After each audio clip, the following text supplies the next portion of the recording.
monde, j'espère que vous allez bien et dans cette vidéo on se retrouve pour un nouveau SOS Fimo parce que ça fait depuis pas mal de temps que j'en ai pas fait. Donc comme d'habitude je vous ai posé la question sur Facebook et j'ai recherché dans les anciens commentaires des autres vidéos SOS Fimo pour résoudre vos petits problèmes dans le domaine. Donc dans cette vidéo je vais régler 6 de vos problèmes que j'ai rencontrés plusieurs fois dans vos commentaires et du coup c'est parti. La première solution ou le premier conseil c'est comment nettoyer vos doues de Gentilly.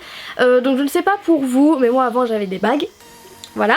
Et du coup j'avais la petite brosse à dents pour nettoyer entre chaque fil des bagues et du coup je l'ai gardée et tout simplement je fais couler l'eau tout de suite après avoir utilisé la chantilly et je viens frotter avec ma petite brosse à dents que j'ai récupérée qui me permet justement de bien nettoyer toutes les douilles. Donc je sais pas où on peut en trouver, je pense qu'on peut en trouver en grande surface ou sinon vous pouvez demander à votre dentiste, j'espère, je pense, ou à votre orthodontiste plutôt, ou même en pharmacie, voilà, et c'est vraiment très pratique et du coup je m'en sers tout le temps pour nettoyer les douilles. Le deuxième conseil c'est quand vos pâtes est trop chaudes, donc justement les beaux jours reviennent, le printemps revient, les chaleurs aussi et du coup votre pâte a tendance à être de plus en plus molle, à coller aux mains, enfin bref à tout ce que vous voulez et ça devient très difficile de faire de la Fimo sans laisser de traces ou sans tout simplement déformer votre création dès que vous voulez rajouter un petit truc dessus. Donc moi je sais pas si c'est vraiment une grande astuce mais moi ce que je fais en général je remets souvent ma Fimo au frigo. Donc voilà, si par exemple je veux utiliser une couleur particulière je prends le pain, je vais mettre un peu au frigo pendant 5-10 minutes et après je vais pouvoir venir travailler la pâte et dès que je fais un élément je vais remettre 5 minutes au frigo. Donc voilà, c'est un peu énervant de faire des allers-retours mais en tout cas je sais que ça fonctionne très bien pour moi. Voilà, c'est chiant, c'est long, ça prend la tête de toujours devoir se lever dès qu'on veut faire un truc et mettre au frigo, mais c'est la seule manière que j'ai trouvé pour faire durcir un peu plus la pâte pour qu'elle soit moins fragile quand on veut rajouter un petit truc. La troisième solution c'est quand la pâte est sale, donc voilà j'en parle pratiquement dans tous les SOS Fimo, à croire que finalement ces vidéos servent pas à grand chose.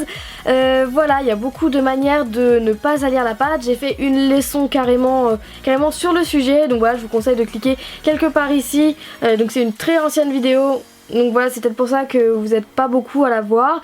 Voilà, mais je reprends plein de conseils pour nettoyer la pâte Fimo. Il y a différentes manières, il y a des gants, il y a le fait de poncer la pâte. Enfin voilà, je donne 9 conseils je crois pour pouvoir se débarrasser de la poussière. Mais sinon, ma première méthode que j'utilise tout le temps c'est d'utiliser des lingettes. Une fois que votre création est finie, j'utilise une lingette et je viens passer sur la créa avant de la passer au four.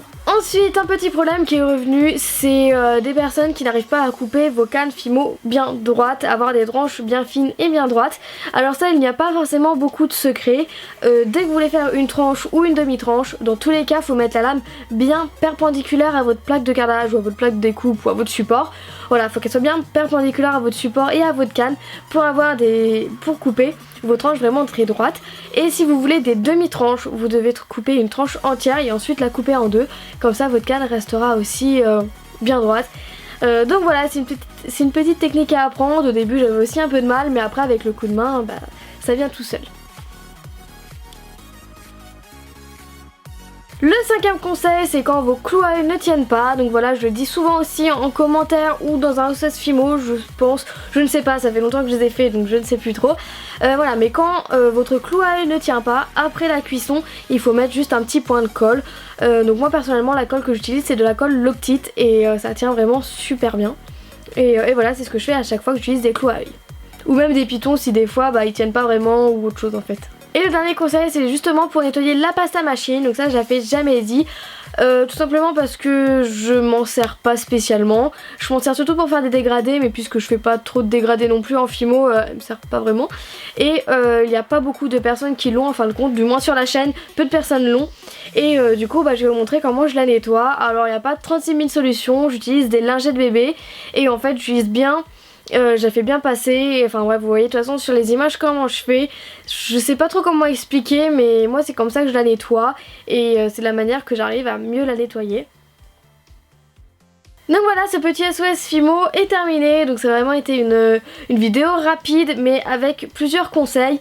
Donc n'hésitez pas à me dire en barre de commentaires les autres problèmes que vous rencontrez dans le domaine, ou bien si vous avez d'autres solutions pour pouvoir nettoyer ce que j'ai dit en vidéo en fait, ou d'autres solutions pour coller vos clous, ou j'en sais rien, je sais pas. Si vous avez d'autres conseils, d'autres méthodes, n'hésitez pas à faire partager tout ça en commentaire. Je pense qu'il y a plus d'une personne qui serait contente, dont moi peut-être, s'il y a des astuces que je ne sais pas. Ça peut être sympa. Et du coup je vous fais plein de gros bisous, on se retrouve bientôt pour une nouvelle vidéo. Salut!